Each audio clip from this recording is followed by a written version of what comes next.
Hello and welcome to episode 3 of Let's Play Kerbal Space Program. Previous two episodes were recorded at a weird resolution and low frame rate, which did not lead to the highest quality of video. I've fixed that and am now recording at YouTube native size at a consistent 24 frames per second. I wanted to get 30 frame per second video, but my PC just doesn't have the nut to capture it. So we're going to stay at film rate 24 and attempt to repeat the mission that failed last time. Now, I actually restarted this mission a few times, made some errors. Due to the fact that we don't have any RCS, you have to start your gravity turn while you still have atmosphere. If you forget, you have no control over your rocket. Because these are passive fins, they have very little thrust vectoring, no RCS, and this ship is simply too wieldy for the cockpit's reaction control to be able to swing it around. So you want to start your gravity turn at about 10,000. We're not there yet. We're getting there pretty quick, though. Poor Jebediah died on this mission previously due to what I can only consider a bug, which is the fact that physical time acceleration destroys parachutes. Now, gravity turn wants to roll over slowly because there's not a whole lot of control. This thing flies relatively poorly.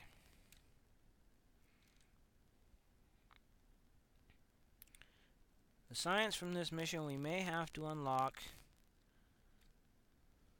some tail fins that don't suck quite so bad. It really wants to fight the gravity turn till you get the prograde vector pointed in this direction. Now we want to watch our aphelion. I keep saying aphelion. I'm going to have to start calling it apo-key, like Scott Manley. Alright, we're going to go up to a 90,000 meter orbit. And add a maneuver node.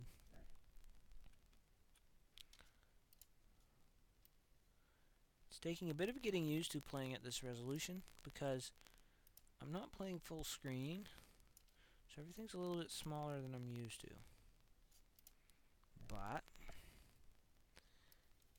things are going okay, I think. I do a bit of science. We're going to observe the mystery goo and keep that data. Now this is pretty much a rehash of the same mission we did previously. I'm going to try and land this one though. And we've entered space. We got a 32-second burn. Seems a little on the long side. Don't know if we have the fuel for it.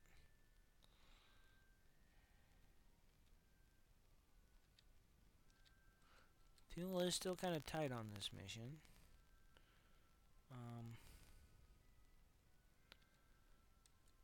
Our previous episodes have been kind of lengthy. The first one was long, and the second one was ridiculously long.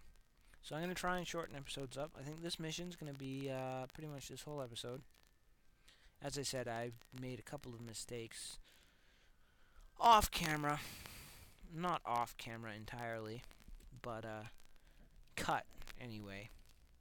So we're going to start our burn at 16 seconds because we want to do half of it before the node and half of it after the node. Otherwise, you will not get the results you program the maneuver node to get. So we're coming up on our burn, starting pretty soon, and there we go. We're burning fuel at a pretty quick rate. I'm going to watch my fuel gauge and my aphelion, see how things are. And are we going to get a positive apo key? not sure that we are. Slower, way down, way down, way down. Okay, okay. We are coming up above the horizon, but we ran out of fuel. Did we run out of fuel? Maybe, maybe not. Essentially,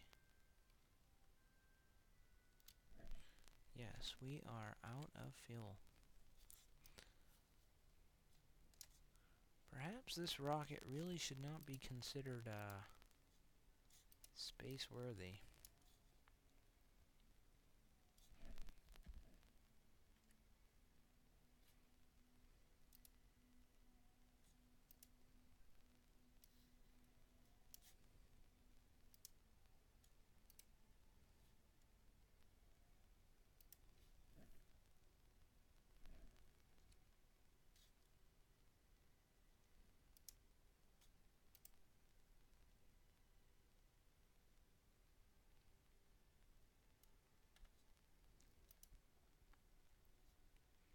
At this point, there's really nothing left to do.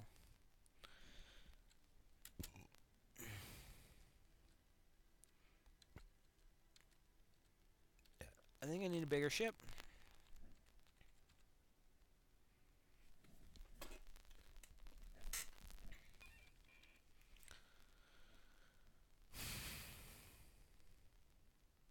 That is disappointing. I'm not sure how I managed to enter orbit last time.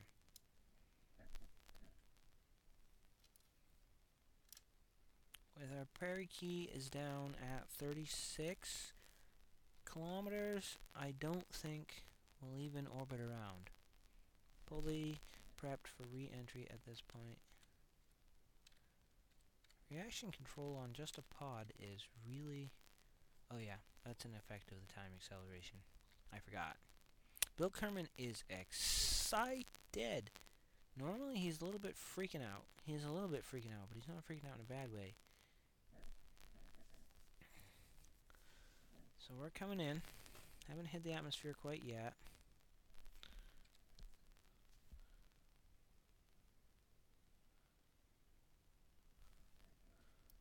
We are coming in on the day side.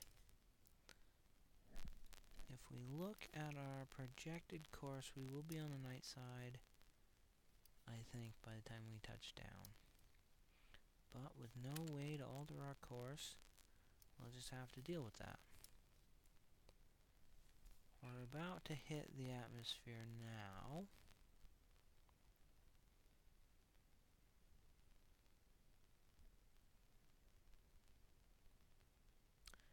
And...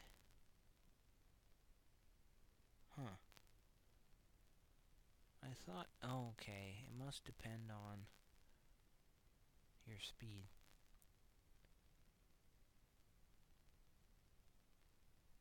So there we are. Coming in hot, burning up, burning up.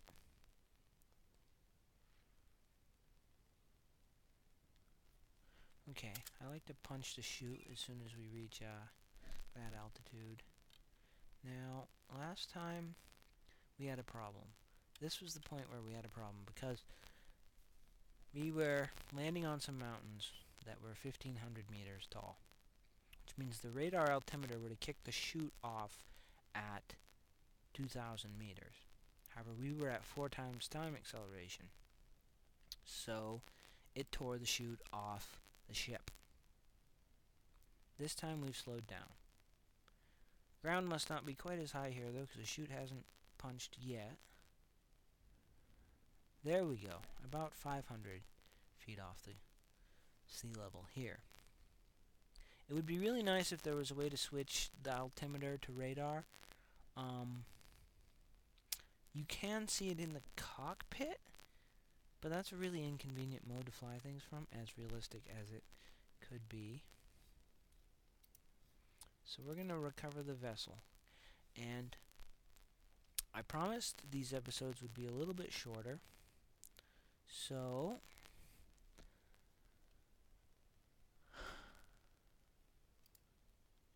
I'm just going to come in here and discuss our science options because I believe we have the science to do it. Now, we did get a lot of science, and we can get more with the Science Junior. We could get more control with these winglets and the reaction wheels. There's a few things over here. Separators for, boosters, struts, tri-stack, which is your early method of big rockets before you unlock big parts. Vectoring engine, see? So we get more control and more control, but science is really where it's at, so we're going to research that. And this concludes episode 3. Thank you, and good night.